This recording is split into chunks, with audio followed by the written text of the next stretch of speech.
Vous avez forcément vu passer sur les réseaux sociaux et à la télévision, pour ceux qui l'ont, la manifestation qui s'est tenue dans les Deux-Sèvres, la guerre de l'eau, contre la mise en place de méga-bassines. Alors, on va dire que je rentre dans un sujet politique, mais pas du tout, puisqu'en fait, eh bien, les méga-bassines, ça concerne aussi beaucoup les animaux. On en parle. Pour commencer, on va déjà définir, grâce à Greenpeace, ce qu'est une méga-bassine.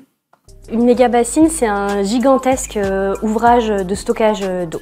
Donc ce qu'on vient faire, c'est qu'on vient creuser un trou, mais un trou absolument gigantesque, un cratère, qui fait la taille de 8 hectares en moyenne. On met la terre sur les côtés, on vient plastifier le fond, et ça sert à en faire un réservoir d'eau. Pour remplir cette méga-bassine, on vient pomper en hiver pendant 2 mois dans les cours d'eau, dans les nappes phréatiques. Ces méga-bassines... Voilà, on vient pomper en hiver dans les cours d'eau alentour, donc dans lesquels il y a de la faune et de la flore, évidemment. Donc on vient appauvrir ces lieux naturels pour remplir ces méga-bassines, pour pouvoir les utiliser, et pas pour tout le monde, uniquement pour les éleveurs qui font une agriculture complètement non raisonnable, pour pouvoir venir pallier aux problèmes de sécheresse. C'est donc complètement fou, puisque on a un problème de manque d'eau d'un côté et on nous dit que les méga-bassines sont la solution. Or, ça appauvrit les cours d'eau et les zones naturelles qui sont aux alentours. Et en plus, on va pomper dans les nappes phréatiques. On appauvrit donc les sols qui sont déjà dans un état critique. Donc en fait, on crée simplement un médicament pour une maladie qu'on a créée. Logique. On fait un petit bond en arrière au 2 novembre 2022, quand les méga-bassines entretiennent l'élevage intensif, parce que c'est ce qui nous intéresse aujourd'hui, et c'est pour ça qu'il y a ce lien avec les animaux. Ces immenses réservoirs destinés à l'irrigation sont soutenus par le gouvernement et combattus par les écologistes. Ce matin, Hugo Clément, vous nous dites qu'un sujet se cache derrière ce débat. Il répond « Oui, car il y a un éléphant au milieu de la pièce et personne ou presque ne semble le voir. On entend d'un côté les hydrologues qui doutent de l'efficacité de ces bassines pour lutter contre la sécheresse. De l'autre, des élus et certains agriculteurs qui estiment qu'elles sont la solution pour ne pas manquer d'eau. Mais on ne se pose pas assez la question suivante. Comment est utilisée l'eau stockée dans ces réservoirs? Qui en profite? Ou plutôt, quelle culture en profite? La réponse, je vous la donne, c'est surtout le maïs. Cette plante est très gourmande en eau pendant l'été, au moment où il fait le plus chaud, et a donc besoin d'être arrosée pour pousser correctement dans certaines régions. À tel point que le maïs représente à lui tout seul près de la moitié de toutes les surfaces irriguées dans notre pays. C'est colossal, on arrose 5 fois plus de terre pour cultiver du maïs que pour faire pousser tous les légumes frais que nous consommons. A-t-on besoin de ce maïs? C'est ça la question centrale.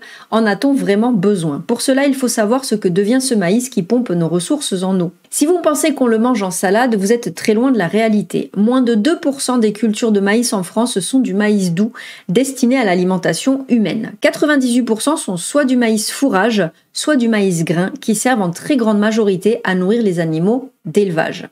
Comprenez, les animaux mangés. Ces animaux nourris au maïs sont principalement issus d'élevage intensif de porcs et de volailles, mais aussi d'exploitation laitière. Et oui, derrière la question de l'irrigation et des méga-bassines se cache en fait l'industrie de la viande et du lait. Construire de grands réservoirs agricoles permet à court terme de perpétuer le règne du maïs et de nourrir les 3 millions d'animaux que nous envoyons à l'abattoir chaque jour en France. Mais à long terme, cela nous conduit droit dans le mur. Car la surproduction de viande rendue possible grâce au maïs aggrave le changement climatique qui lui-même aggrave et multiplie les sécheresses, ce qui nous conduit à manquer toujours plus d'eau. C'est un cercle vicieux. Bref, c'est un cercle vicieux.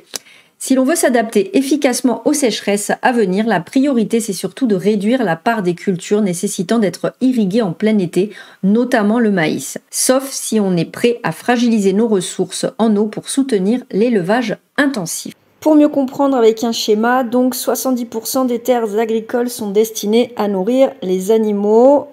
L'engraissage, donc par le blé, le maïs et le soja, donc ça je tenais absolument à le dire parce que souvent l'argument des carnistes contre les véganes, c'est de dire oui, et votre soja qui participe à la déforestation. Non, il faut savoir que c'est comme le maïs, il y a 98% du soja cultivé qui est destiné à engraisser la viande que vous mangez. Donc non, les véganes ne sont pas responsables de ça. Pour 1 kg de bœuf, 13 500 litres d'eau et 323 mètres carrés de surface de sol sont nécessaires. C'est absolument énorme. et 24,2 kg de viande bovine par Français sont consommés chaque année. C'était des chiffres importants, c'est pour ça que je fais une petite aparté. Si l'on existe déjà une centaine en France, plusieurs projets sont plus ou moins avancés. 16 d'une capacité totale d'environ 6 millions de mètres cubes doivent notamment être créés principalement dans les Deux-Sèvres. Or, si ces dernières sont littéralement maudites par les défenseurs de l'environnement, elles sont considérées comme essentielles par les agriculteurs. Les arguments pour: les défenseurs du projet de construction de méga-bassines mettent notamment en avant le fait que puiser en hiver permet d'épargner les nappes phréatiques et les cours d'eau l'été. Toujours selon ces derniers, les agriculteurs autorisés à puiser de l'eau dans la limite de seuil bien précis participent d'une certaine façon à la transition écologique puisqu'ils s'engagent en contrepartie à cultiver différemment. Enfin, ces retenues d'eau sont présentées comme une assurance vie pour les agriculteurs. Il est indispensable qu'ils... Je suis désolée, je souris, mais parce que j'ai l'impression de lire Le Petit Chaperon Rouge à un enfant. J'ai l'impression que je suis en train d'essayer de lui faire croire que s'il n'est pas gentil, le loup va venir, en fait. J'ai encore du mal à comprendre que des gens puissent croire à ça, réellement, vraiment dans leur intime conviction, et surtout que des gens puissent se dire que d'autres vont le croire, et donc se permettre de tenir ce discours. Ça me paraît fou. Il est indispensable qu'il aboutisse sur notre territoire sur lequel la moitié des exploitations irrigantes vont disparaître, a témoigné l'un d'eux ce vendredi sur LCI en référence au chantier prévu dans les Deux-Sèvres. Sans réserve de substitution, on ne peut pas garantir la production agricole au niveau national, a abondé un second.